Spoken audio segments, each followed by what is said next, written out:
Assalamualaikum warahmatullahi wabarakatuh. Yang terhormat penguji 1 Ibu Dr. Anda Dewi Susilawati MPD. Yang terhormat penguji 2 Ibu Anissa Prima Eksakta MPD.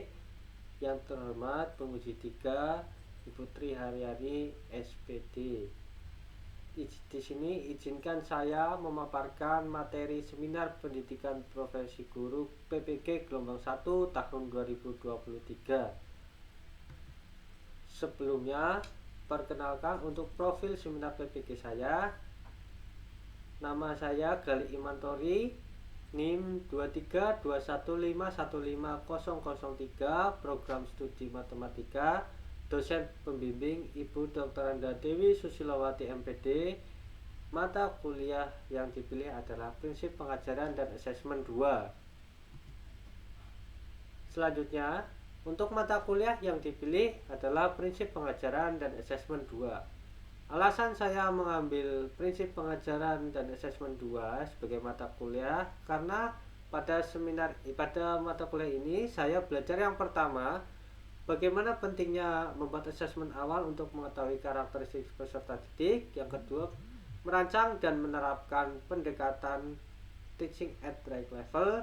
Dan yang ketiga adalah merancang dan menerapkan pendekatan culturally responsive teaching.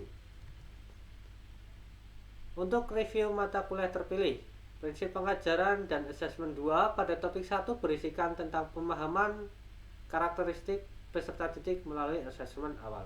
Materi yang dipelajari adalah penggunaan teknik dan instrumen asesmen awal untuk menganalisis karakteristik peserta didik. Jadi setelah kita membuat asesmen awal untuk mengetahui karakteristik peserta didik, salah satunya adalah pemahaman awal atau pengetahuan kognitif awal siswa. Langkah selanjutnya adalah kita merancang modul ajar yang disesuaikan dari asesmen yang sudah dibuat ini. Topik 2 berisikan tentang pendekatan TARL pada perencanaan pengajaran dan asesmen. TARL merupakan pendekatan pembelajaran yang mengacu pada tingkat capaian atau kemampuan peserta didik. Jadi, di sini TARL ini merupakan suatu pendekatan di mana kita memberikan diferensiasi proses atau perlakuan, di mana kita memetakan siswa menjadi 3 kelompok, yaitu mahir, kurang mahir, dan sedang.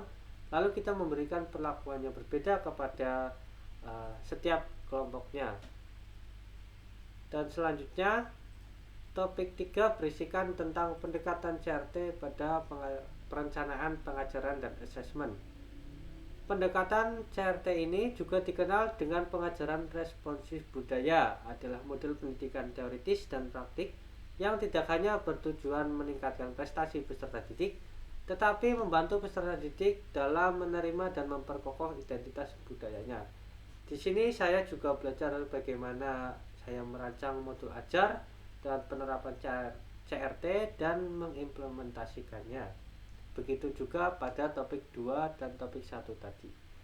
Untuk selanjutnya adalah pengalaman bermakna. Jadi dari 3 topik tersebut, menurut saya yang paling bermakna adalah pada topik 2, yaitu tentang pendekatan teaching at right level. Kenapa pendekatan ini saya pilih, atau topik 2 ini saya pilih? Karena menurut saya topik 2 ini sangat penting dan sangat banyak kaitannya dengan materi yang lain. Salah satunya diferensiasi, pembelajaran berdiferensiasi, terus pemahaman peserta didik ada sangkut pautnya. Makanya ini sangat penting juga menurut saya untuk dipelajari, yaitu 3 hal penting yang menurut saya menarik atau bermakna pada topik 2. Yang pertama yaitu merancang modul ajar dengan pendekatan TRL. Yang kedua, pemetaan peserta didik berdasarkan asesmen awal tadi. Dan yang ketiga adalah implementasinya dalam pembelajaran dengan pendekatan TARL. Yang pertama adalah merancang modul ajar dengan pendekatan TRL. Di sini saya menyuplik atau membuat screenshotan untuk bagian modul ajar yang menggunakan pendekatan TRL, yaitu pada ruang kolaborasi saya membagi peserta didik menjadi 3 kelompok, mahir, sedang, dan rendah. Nah, selanjutnya untuk penerapan TRL-nya di sini saya menggunakan diferensiasi proses, di mana kita memberikan perlakuan yang berbeda untuk setiap kelompoknya. Untuk selanjutnya di sini ada pemetaan peserta didik berdasarkan pemahaman berdasarkan asesmen awal. Di sini saya membuat 3 soal untuk asesmen awal dan rubriknya adalah benar 3 masuk kelompok mahir, benar 1 atau 2 masuk kelompok sedang, dan benar 0 masuk kelompok kurang mahir. Untuk diferensiasinya atau pendekatan TRL yang saya lakukan, untuk kelompok mahir saya memberikan motivasi kepada kelompok mahir dan memberikan soal lanjutan jika siswa merasa kurang untuk soalnya. Untuk yang sedang saya memberikan bantuan jika dibutuhkan siswa. Jika siswa mengalami kesulitan, baru saya membantu atau memberikan bantuan sedikit. Untuk kelompok yang tidak mahir ini, saya memberikan perlakuan dengan memberikan penjelasan secara runtut dan jelas sampai peserta didik pada kelompok ini paham betul dengan materi yang dipelajari. Untuk yang di bawah adalah kelompok yang saya buat, yaitu ada kelompok 1, 2, 3, 4, 5, 6. Selanjutnya, untuk implementasi pendekatan TRL ini, saya yang pertama membagi kelompok berdasarkan mahir, sedang, dan rendah, ya, berdasarkan pemahaman awal atau asesmen awal yang dibuat tadi. Yang kedua dan yang ketiga adalah diskusi kelompok. Pada ruang kolaborasi saya memberikan diferensiasi proses dengan pendekatan TRL. Untuk artefak pembelajaran TRL di sini, yang pertama ada modul ajar. Modul ajar di sini adalah tugas pada eksplorasi konsep. Nah, tugas pada topik 2 eksplorasi konsep, yaitu tentang membuat modul ajar dengan pendekatan TRL. Untuk lengkapnya bisa di-scan di sini. Di sini izinkan saya memaparkan sedikit artefak yang saya buat, yaitu modul ajar matriks. Nah, untuk modul ajar yang saya buat, di sini terdapat nama penyusun, identitas informasi umum. Untuk kelas 11 semester 2 materinya adalah matriks fase F, dan ini profil pelajar Pancasilanya, sarana prasarana, targetnya. Nah, model pembelajaran yang saya buat adalah problem based learning dengan alur merdeka. Selanjutnya, untuk tujuan pembelajarannya di sini adalah dengan menggunakan problem based learning, diharapkan peserta didik dapat memecahkan suatu permasalahan yang berkaitan tentang perkalian bilangan real dengan matriks dan perkalian matriks dengan tepat. Jadi untuk tujuan pembelajaran di sini sudah memuat ABCD. Selanjutnya, untuk kegiatan pembelajarannya di sini ada mulai dari diri. Untuk mulai dari diri ada kegiatan pembuka, salam dan berdoa, menanyakan kabar, dan tes diagnostik awal. Untuk tes diagnostik awal di sini sudah menggunakan scan barcode.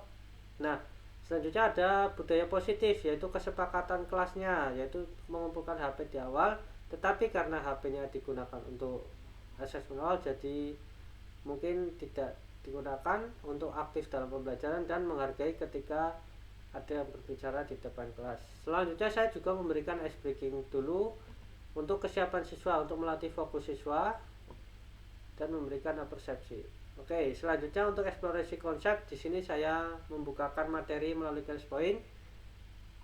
Selain itu saya juga memaparkan tentang pembelajaran atau materi.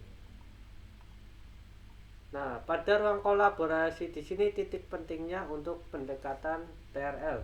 Jadi saya membagi kelompok menjadi mahir, sedang, rendah sesuai dengan kemampuan awal tadi setelah kita melakukan asesmen di awal tadi. Nah, setelah itu guru memberikan arahan dan pembimbingan secara individual maupun kelompok, yaitu dengan penerapan TRL tadi, diferensiasi proses.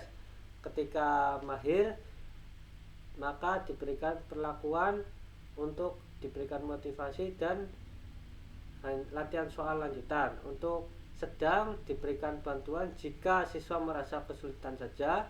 Untuk kurang mahir, siswa diberikan bantuan dengan penjelasan secara runtut dan jelas sehingga siswa mampu mempelajari materi tersebut. Ini untuk poin utamanya ada di ruang kolaborasi untuk TRL ini. Untuk demonstrasi yaitu siswa mempresentasikan hasil diskusi. Nah, di sini saya memberikan apresiasi dengan pemberian bintang juga. Nah, maka dari itu siswa berbondong-bondong untuk maju presentasi karena ingin mendapatkan bintang. Nah, untuk leaderboard. Selanjutnya elaborasi pemahaman, yaitu menanyakan kembali bagian mana yang belum paham. Terus koneksi antar materi, di sini saya meminta siswa untuk membuat catatan materi sendiri secara individu. Untuk aksi nyata di sini saya memberikan post test, bisa di PPT nanti bisa dilihat untuk post testnya. Untuk selain post test saya juga melakukan refleksi. Refleksi di sini saya lakukan 2 kali. Yang pertama adalah refleksi dari pembelajaran materi secara lisan, dan yang kedua adalah refleksi bagaimana pembelajaran hari ini, seperti itu. Kalau refleksi secara lisan itu menanyakan materi. Nah, untuk refleksi di class point ini menanyakan pembelajaran hari ini bagaimana, apa yang menyenangkan, apa yang kurang menyenangkan, seperti itu. Untuk selanjutnya ada assessment awal yang saya buat tadi, dan juga assessment formatif. Untuk perencana tindak lanjut di sini adalah program remedialnya bisa menggunakan tutor sebaya, bisa juga melalui pemberian soal. Selanjutnya untuk refleksi guru dan refleksi peserta didik seperti ini. Untuk daftar pustakanya saya menggunakan buku guru. Selanjutnya di sini ada lampiran pertama materi ajar untuk perkalian matriksnya. Selanjutnya ada lembar penilaian sikap. Ini untuk keterangannya, rubrik penilaiannya. Ada lembar penilaian keterampilan juga. Ini ada aspeknya yang dinilai dan rubriknya. Nah, ini untuk lampiran asesmen yang awal yang saya buat, yaitu 3 soal ya. Untuk 3 soal ini untuk mengecek pengetahuan awal mereka. Dan di sini ada pedoman penentuannya untuk kelompok mahir sedang rendahnya, dan ini untuk diferensiasi pembelajarannya seperti yang saya sebutkan tadi. Selanjutnya ada lampiran post test yang saya buat ini. Untuk kisi-kisinya sudah ada, untuk soalnya instrumennya juga sudah ada, dan juga untuk rubrik penilaiannya juga sudah ada. Selanjutnya untuk LKPD yang saya buat, yaitu ada 2 masalah ya. Masalah yang pertama itu berkaitan dengan perkalian matriks skalar, perkalian skalar matriks. Yang kedua adalah perkalian antar matriks. Sini untuk LKPD-nya. Selanjutnya ada PPT yang saya buat. Nah, itu mulai dari ice breaking, ada pretestnya, selanjutnya materi, selanjutnya ada kelompok. Nah, di sini saya juga menambahkan LKPD di sini, artinya adalah untuk mengecek kembali apakah setelah diskusi kelompok mereka paham dengan apa yang mereka diskusikan. Saya cek kembali di sini. Saya juga memberikan post test di akhir 3 soal. Nah, untuk refleksi pembelajaran juga saya buat sehingga siswa tahu, sehingga saya juga bisa merefleksi pembelajaran hari ini, pembelajarannya bagaimana, apa yang menyenangkan dan kurang menyenangkan, seperti itu. Mungkin itu pemaparan sedikit untuk artefak modul ajar yang saya buat. Untuk artefak pembelajaran TRL yang berikutnya adalah implementasi, yaitu tugas ruang kolaborasi atau implementasi pada topik 2. Untuk lengkapnya bisa scan di sini. Nah, selanjutnya adalah inovasi pembelajaran yang saya lakukan. Untuk inovasinya saya menggunakan ClassPoint. ClassPoint itu merupakan aplikasi di mana yang terintegrasi di dalam PowerPoint. Jadi kita hanya menggunakan PowerPoint, tetapi sudah lengkap semua fasilitasnya. Di sini saya merangkum 3 hal penting atau 3 kelebihan utama dari ClassPoint ini. Yang pertama ada gamifikasi, yang kedua ada perangkat presentasi, dan yang ketiga ada quiz interaktifnya. Oke, yang pertama gamifikasi. Jadi gamifikasi ini adalah pemberian bintang untuk meningkatkan keaktifan siswa. Jadi untuk siswa di sini saya berikan bintang karena latar belakangnya jika kita memberikan soal asesmen LKPD dan post test itu siswa akan merasa bosan, yaitu mengerjakan soal terus menerus. Maka dari itu saya memberikan apresiasi dengan pemberian bintang ini, di mana siswa yang sudah mengerjakan saya beri bintang dan siswa yang jawabannya benar juga saya beri bintang. Jadi untuk itu, selain itu juga ada leaderboardnya seperti yang saya tampilkan. Dari hasil perolehan bintang siswa akan muncul leaderboard. Jadi di sini maka akan menimbulkan rasa saling bersaing antar siswa untuk mencapai top leaderboard. Ini kelebihan pertama. Kelebihan kedua adalah perangkat presentasi. Jadi pada ClassPoint ini sudah termasuk ke dalam name picker. Jadi kita jika ingin memerlukan nama salah satu siswa, misal untuk presentasi maju atau bagaimana, kita sudah ada kelebihannya, yaitu bisa menggunakan name picker ini. Selanjutnya ada juga perangkat yaitu timer dan stopwatch. Untuk timer di sini sangat membantu bagi guru, khususnya dalam hal misalnya mengerjakan LKPD atau diskusi kelompok. Jika menggunakan ini timer, maka kita lebih mudah dalam memanage waktu dalam pembelajaran, sehingga kita pembelajarannya menjadi lebih efektif. Seperti itu. Untuk selanjutnya, kelebihan ketiga adalah quiz interaktif. Quiz interaktif di sini kita terdapat pilihan ganda, jawaban melayang, jawaban singkat, menggambar, image upload, terus isian jawaban singkat, terus audio record, video upload, sama ide quiz. Jadi untuk quiz interaktif di sini itu kita tidak perlu keluar dari PowerPoint. Jadi semuanya sudah tersedia, tinggal kita buat melalui PowerPoint dengan terintegrasi ClassPoint. Jadi kita hanya bermodalkan PPT saja sudah cukup untuk mendapatkan 3 kelebihan tersebut. Maka dari itu saya menggunakan ClassPoint sebagai inovasi pembelajaran saya. Untuk PowerPoint terintegrasi ClassPoint, silakan bisa di-scan di sini. Sini izinkan saya menerangkan sedikit inovasi tentang ClassPoint yang saya buat. Di sini menggunakan media PPT untuk siklus 4-nya atau siklus TARL-nya. Yang pertama adalah ClassPoint. Di sini ada berbagai menu, multiple choice, word cloud, short answer, slide drawing, image upload, fill in the blanks, audio, video, ide quiz. Oke, kita mulai saja untuk matrix. Nah, jadi kita di sini menggunakan materi matrix. Nah, di pojok kanan atas ini muncul class code.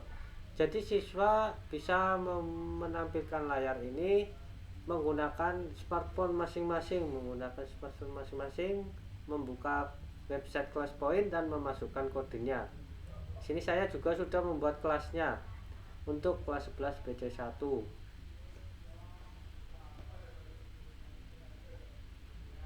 Nah, di sini juga memerlukan fasilitas internet ya untuk menggunakannya. Oke. Jika sudah kita mulai. Nah, ini untuk toolbar fasilitasnya di sini ada berbagai macam ya, ada mulai dari pensil untuk membantu, ada teks bentuk shape, whiteboard, terus ada e-quiz, ada timer juga di sini, timer untuk nanti ada polling juga, ada name picker.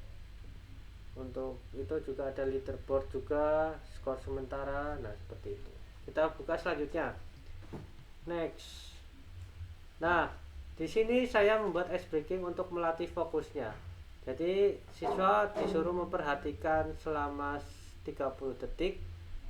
Selanjutnya untuk memilih warna apa yang ada pada angka 11. Nah, di sini ada tombol multiple choice yang saya buat dari ClassPoint ini. Nah, ketika kita klik, maka kita akan mendapatkan respon jawaban dari mereka.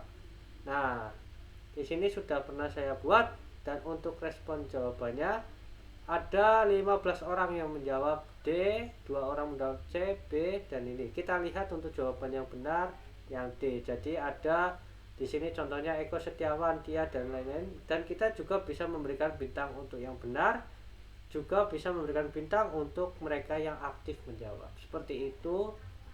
Dan ini materinya untuk ice breaking. Nah, ini pretestnya juga bisa langsung pada PPT, juga ada hasilnya juga langsung. Sama dengan seperti tadi, pretest. Nah, ini juga pretest. Nah, ini materi untuk matriksnya.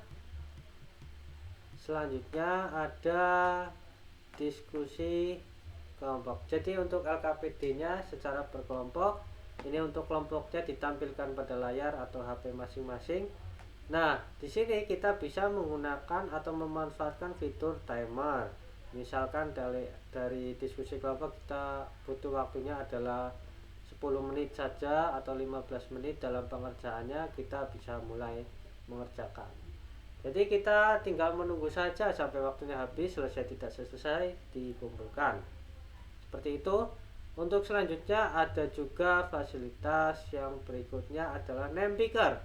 Jadi kita bisa memilih untuk siapa yang akan maju presentasi. Kita ambil contoh. Oke, untuk yang maju adalah Eko Prasetyo. Berarti satu kelompok itu kita maju semuanya seperti itu. Itu untuk salah satu fiturnya.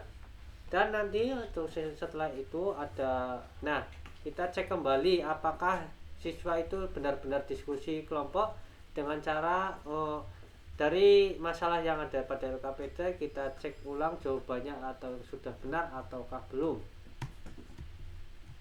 Untuk berikutnya ada juga pretest dan post-test. Nah, silakan kerjakan di buku tulis dan foto upload di ClassPoint. Jadi siswa saya suruh mengerjakan melalui buku sobekan kertas lalu difoto, dan ini ada beberapa yang difoto, yang kebanyakan pada mengirim manual ya, jadi ditumpuk kertasnya. Nah, selanjutnya ada refleksi pembelajaran, juga sudah ada beberapa tentang kesan yang dirasakan pembelajaran hari ini, terus seberapa pemahamanmu hari ini, kesulitannya apa. Ini sudah bisa menulis di sini ya, tentang senang, seru, menyenangkan, dan sebagainya seperti itu.